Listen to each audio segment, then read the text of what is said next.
geggeessuuf yaalii gochaa ture gochuudhaaf nama deemaa ture exactly copy paste magarte jechotaanis ilaalchi isaa siyaasan isaa video Jaawar laala namichi bakka akkuma Jaawar jechuu isin galaan kanaaf maal jechuu barbaadeen duuba muddamsu hama irraa dandammii hin qabne keesseenu isaanii mootummaan kun akka kufe beekuu isaanii maaliin jaartii maangudditti masarat dhaabaa faagaa fiduu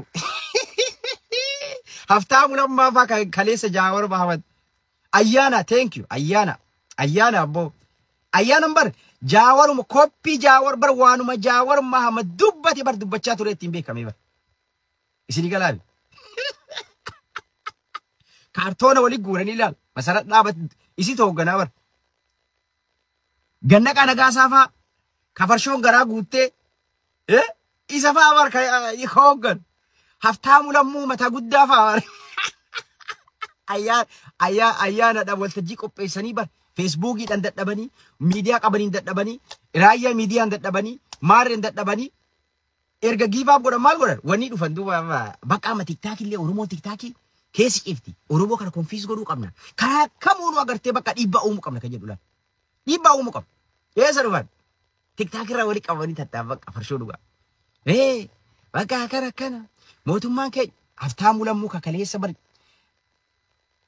mootummaa kan arrabsaa xiqqeessaa ture viidiyoo isaa kan post godhe jala deema laala hin qaanfatu bar kan kaleessa arrabsaa xiqqeessaa ture bilchiginnaa kana nafxanyaa jedhee maal jedhee wanni hin jedhiniin hin jirre arra gadi bahee mootummaa Oromooti mootummaa gartee mootummaa ilma abbaa gadaatiin hoogganamu mootummaa Oromoo ta'uu TPLF cabsee nutti agarsiise faannoo cabsee nutti agarsiise me TPLF yoom jabti TPLF naannoon Tigraay bilisaan bulaa jirti nama isaaniitiin yoom cabse sodaatee harka micciiranii kana nagaa dhufe waan mara kennee Geetaachoo Raddaa kan miliyoona 10 barbaadaa turan miliyoona 10 kaffalaaf namni Geetaachoo Raddaa arge jedhe ibsa baasanii miidiyaa isaaniitiin dabarsanii arda gorsaa Abboo Qumaaruu Abiy Ahmed jechu gorsaa Abiy Ahmed jechu yaa Oromoo waa hirraanfachuu maa waa hirraanfattanis maa waa dagattanii nama waa faarsu kana osoo hin xiinxallee jala yaatan abbaa feetan jala yaa nuti dhugaa jirtu dubbannaa fudhachuu baattan dantaa keessa Geetaachoo Raddaa irra gorsaa Abiy Ahmed guddaa miti kaleessa nama 1.2 million over 1.2 million fixanii daaraa godhanii ilmoo hiyyeessaa ilmaan Oromoo daaraatti godhanii ilmaan sabaaf sablammoota keessattuu ilmaan Oromoo miskiina hiyyeessa daaraatti godhanii qabeenya barbadeessanii Eertiraa mootummaa Eertiraa siyaasa forqee itti yaammatee uummata isaa kan silaa itti gaafatamummaa qabu ficcisiise faannoo itti jaaree faannoo irra wal dhaban kana itti jaaree biyya dubartii meeqa gudeechise nama meeqa fixe waggaa 2 keessatti deebanii farshoo waliin dhugaa raaheessaa arda immoo gorsaa Abiy Ahmediimi yaa waa irraanfachuu arra Abiy Ahmediimi gorsaan Abiy Ahmed Geetaachoo Raddaatimi duuba kana mootummaa Oromoo jettee nu fudhachiisuu deemta nutti dhiibuu deemta deeroo kiyya yaa cafeeraa ibsaa yaa falmata laal mootummaan gaafa muddame mootummaa Oromoo ta'u mootummaan gaafa itti tolte ammoo ummata Oromoo agartee ummati Oromoo sabboonummaatu kan ummata Oromoo cabsi sabboonummaa jedhee ummata Oromoo Harargee afaan Harargee jedhee afaan Wallaggaa jedhee afaan Shawaa jedhee afaan Jimmaa jedhee afaan Gujii afaan Baalee jedhee ummata wali buusee akka ummanni wal nyaatu akka Oromoon tokko hin taane waggaa 100 ummata Oromoo kana cabsa jedhee karoora san akkaataa ittiin cabsan qabatamaan lafarratti hojiirratti oolchee nu agarsiise mootummaa Oromooti baraaruu qabna mootummaan Oromoo gaafa Oromoo filate mootummaan Oromoo gaafa dimokiraasiin lafa san keessatti gadi dhaabbattee namni mirga nama barbaade ufiin filachuu gaafa argate gaafa nama ufii filatee achi kaayyate mootummaa Oromooti mee mootummaan kun mootummaa Oromooti Oromoo kamtu filate paartii kamiin dorgomee moohatee masaraa seene Isaan kun uummanni Oromoo kun waan beenu si amoo ummata Oromootiin jechuun uummanni Oromoo waan beenu itti fakkaata caffee raamis kana fa'a. Me eenyuun dorgomee moo'ate mootummaa warri amma murni obbo Qumaaruun durfamu kan aangoorra jiru. Eenyuudhaan dorgomeeti. Paartiin mormituu arda kan maqaa adda addaatiin itti moggaasanii addunyaa sobuudhaafi mootummaan kun mootummaa haqaan filame jedhanii itti fakkeessuudhaafi aabaa orraa nama galchanii durgoo afaan kaahanii ergasii waan godhanii maanoo tuksiisanii hoteela galchanii tabaan ala godhanii Biraanuu Naggaa waan fedhii isaa guutanii fi maal godhanii maqaa adda addaatti moggaasanii akka paartii mormituu fakkeessanii miseensummaa isaa kennanii fi aangoo guddoo dabalanii fi afaan qabanii isaan hoogganaa jiran kana moo kan naannoo Amaaraa bulchu kan agartee paartii bilchiginna biraanchi paartii bilchiginna ka isaan akka fedhan godhan ka gubbarra taa'anii ajajan santu paartii mormituudha moo mee paartii mormituu haqaa tan falmatte isa waliin dorgommii seente inni moo'ati naa hima. Ummata Oromoo kamtu filate? Gaafa filmaataa san jedhan bar korojoo kana bar. Korojoo kana jedhan gaa ijoollee jimaatti bitanii amma raayyaa miidiyaa kana qeerroo gartee walitti qabanii durgoo bareedduu wayyaba gaafas kaazinaallee wayyaadha beeytu.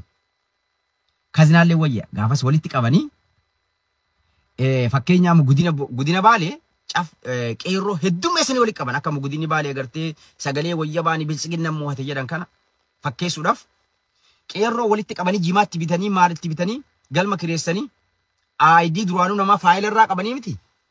Korojoo tanarratti mallatteessa maqaa nama sanii akka namni voot godhe beeyta. Korojoo kana gara 100 lakkaa'amu baadhatanii eessa fidan? Bakka wanti fidanii lakkaan du'u. Bara abbaan bara namni filate hin jiru bara. Namni filate tokko hin jiru. Maalidha? Abbaa isaanirraa baratanii irra warstii ta'an duuba kullaan.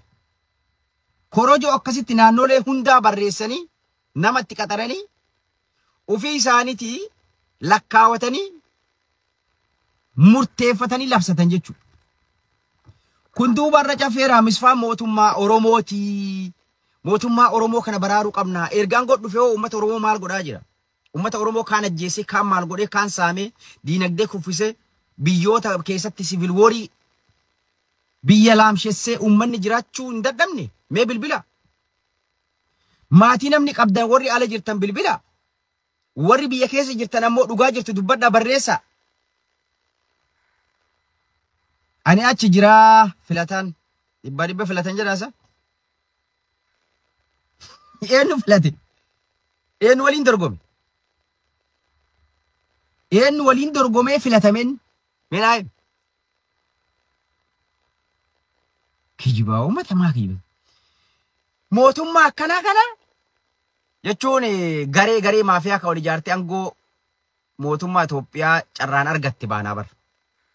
Ummata saamicharra wal ijaaree bakka diinagdeen irraa bahu qorqattee xuuxxee dadhabfittee ummata dabartee dhuunfaadhaan mallaqa saamaa jirtu. Namni daldalaan tokko bararra ganamarraa jedhan amma Finfinnee kana ganamarraa nama addatti dhufee mallaqa si gaafata dukkaa tokko yoo qabatte dukkaa xiqqaa tokko yoo qabatte qarshii 6,000 kenna 5,000 fidi hin dabra. Kabiraa dhufe milishaan bira qarshii 10,000 fidi hin dabra. Mee namni kun wanni dukkaa san keessa jiru hagas hin geettu. Yeroo nama tokko nama waa goojjoo wayii keessatti waa gurguratee ilmaan bulfadhee jedhu kiraa baafadhee jiruuti agartee fooyyeffachuuf jedhu yoo guyyatti wal dabarsanii itti wal yaamanii akkanatti kan ummata saaman taate kun aangoo isaanirra tursiisatti fakkaata moo akkami? Aangoorra turanii aangoorra tursiisaa saamichaaf miidhaaf ajjeechaa fi rakkoon hamaan biyya keessa hin jiru. Kan kana godhaa jiru eenyudha? Mootummaa bilchiginnaatiimi.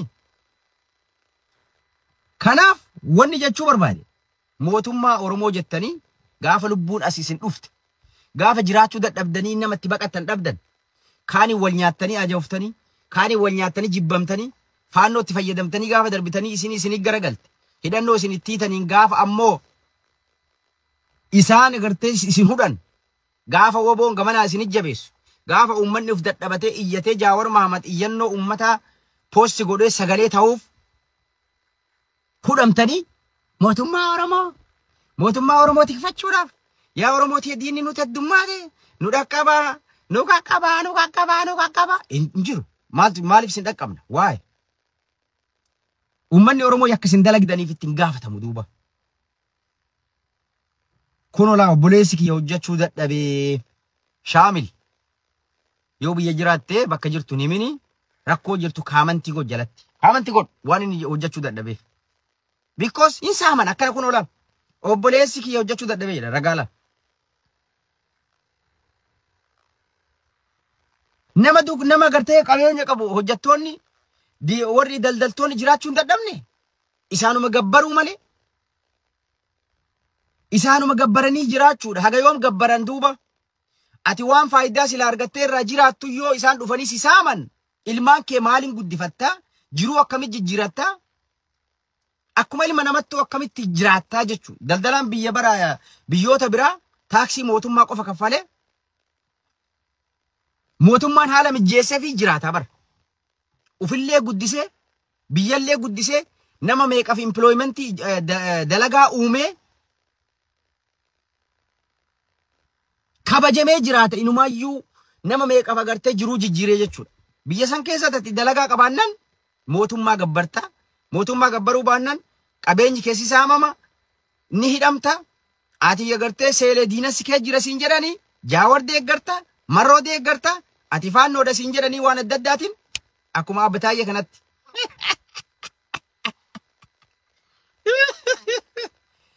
Ay bisigina waan takkaan argine barjara kee. Waan takkaan argine bara. Wallahi asobbaan fedhi wal ijaaree angorraa mootii warra kana kaase uummata Oromoo qaamni waa godhuu danda'u tokkollee hin jiru duuba. Tokko jiru jechuudha. Tokko. Yaa Oromooti waan isaan agartee mootummaa Oromoo jedhanii kijiba buufaa odeessan kana jalaan qabina. Mootummaa Oromooti mootummaa bilchiginnaa kan warra badhaadhe qofaati. Kan warra ittiin badhaadhaa jiruuti. Uummata Oromoo afaan qabee ittiin jiraachaa jiruuti. Uummata Oromoo gibira jedhee saamee ittiin agartee kiisa isaa gabbifachaa jiruuti. Haadha hiyyeessaa boochisee ilmaan jalaa guuree waraanatti oofaa jiruuti. Angoo fi tikfachuudhaaf jechuudha. Mootummaa osoo hin taane sirna nama nyaataa garee tokko badhaadheessuuf qananiisuudhaaf sirna wal ijaare murna wayii ka wal ijaare jechuudha. Maafiyaa gurub jechuudha. Maafiyaa gurub. Kanaaf dhugaa Oromoo hin turti malee ni mul'atti. Oromoon kana booda haga barbaadde yoo itti iyyaa oolte abbaa feeti fidde meemoorii feeti itti keessa keettee gad ergite sooshaal miidiyaa irratti waan feete haasofte in 21st century waa takka kaayoo sarara deebisuu hin dandeessu. Dhugaa akkaataan itti falmatu xiqqoolee burjaajessuu hin dandeettu duuba. Oromoon akka itti falmatu beeka. Qaama tokkollee irraa deeggarsa hin barbaadu. Parsanaalii abbaa feeti arrabsi. Amala yaadan qabdu ati Jaawar arrabsitaami diqqeessuudhaaf. Jaawar agartee Jaawar magaalaa galchuudhaaf arrabsuu qabna, diqqeessuu qabna. Jaawar kana godhaa ture, viidiyoo kana dubbachaa ture, kana maarree godhaa ture. This is filima gubate jechuudha. Jaawaris hin dhaga'u. Uummanni Oromootis nama dhagahuu beeka, siyaasan akkaataatti deemtu beeka. Nama tokko confuse goote wanta godhuu hin dandeessu duuba jechuudha.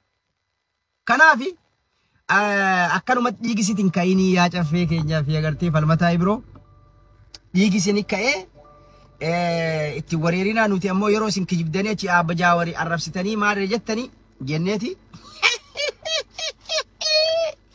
dhugaa qaba akkas jennee deemna lafa akkas jennee deemna akkas jennee deemna wala akkas jennee deemna isinii gala dhuufu wala haga dhufu warree illee hin geessu jechuudha.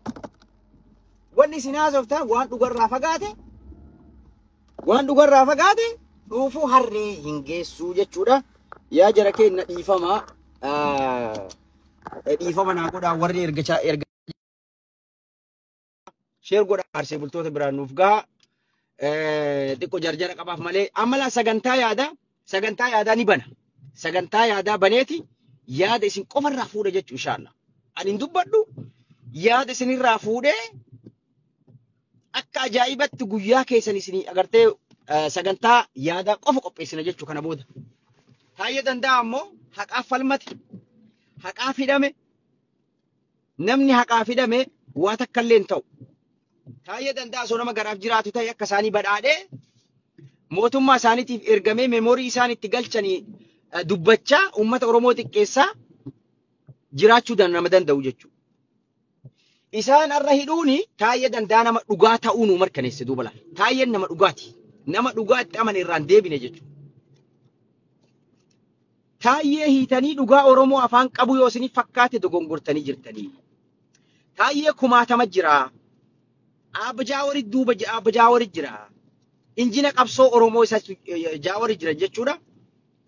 Dhugaa Oromoo uummata Oromoo ukkaamsitanii Taayyee ukkaamsitanii dhugaan Oromoo ta dhokattu hin jirtu jechuudha. Dhugaan Oromoo ta dhokattu hin jirtu jechuudha. Inumaa daran uummanni Oromoo xiiqii keessa seenee qabsoo isaatiif akka falmatee fala fi godhu. Mootummaa kana ofirraa buqqisee mootummaa isaa akka kana booda nyaadhamne. Akka uf qopheessu, akka dadammaqu, akka ciccu, hamilee akka godhatu taasiftanii jechuun waan gaarii gootan Taayyee hidhuun. Inumaayyuu Taayyee hidhuuni faarsee bulaa fi mootummaa kana biratti sodaachisatti fakkaata. Afaan nama qabu ukkaamsu, reaakshinii uummata agartee mirga isaa falmachuu biyya keessaa yeroo dammaqe kanatti uummata ittiin sodaachisu, afaan qabu, uummata giivaaf goosanii ittiin bulchuu kanatti fakkaata. Garuu kanaaf duuba. Taayyee Danda'a hidhuun rakkoo uummata ukkaamsanii warra badhaadhe qofa faarsuun uummata Oromoo akka of dammaqee eessa akka jiru of yaadatu taasisaa jechuudha duuba. Kanaaf Taayyee Danda'a ni baha, haqa qaba, nama najjeefne, hamtuun dubbanne ni baha jechuudha. Ni baha jechuudha. Inni ammoo hidhamuu qabsoo Oromoo kumaatamni akka itti dabalamee falmatu. Mootummaa keessa akka itti makamee dalagu. Bara mootummaan wallahi mootummaa amma bara mootummaa keessa yoo gaafattan 99 warri mindaa nyaatu jibbe tufee jechuudha. Jibbe jechuudha mootummaa kana bakka. Maaliif isaanuu bara afaan wal qabanii murna isaan keessa gareenu bakka 3-4 ba'an jechuudha. Warra akka gaarii saamuu fi warra agartee akka gaarii saamu kanaaf ergamee irraa jiraatuu fi warra saamuu barbaadu jidduutti lola hamatu deemaa jira jechuudha. Yoo alaalaalan tokkummaa waan qaban waan agartee warroodhaan biyya kana bulchaa jiran wal dhageettii qaban gammachuun isaan jidduu jirtu namatti fakkaatti jechuudha. Garuu waldhabdee hedduu jira. Anaatu hebalurra saama.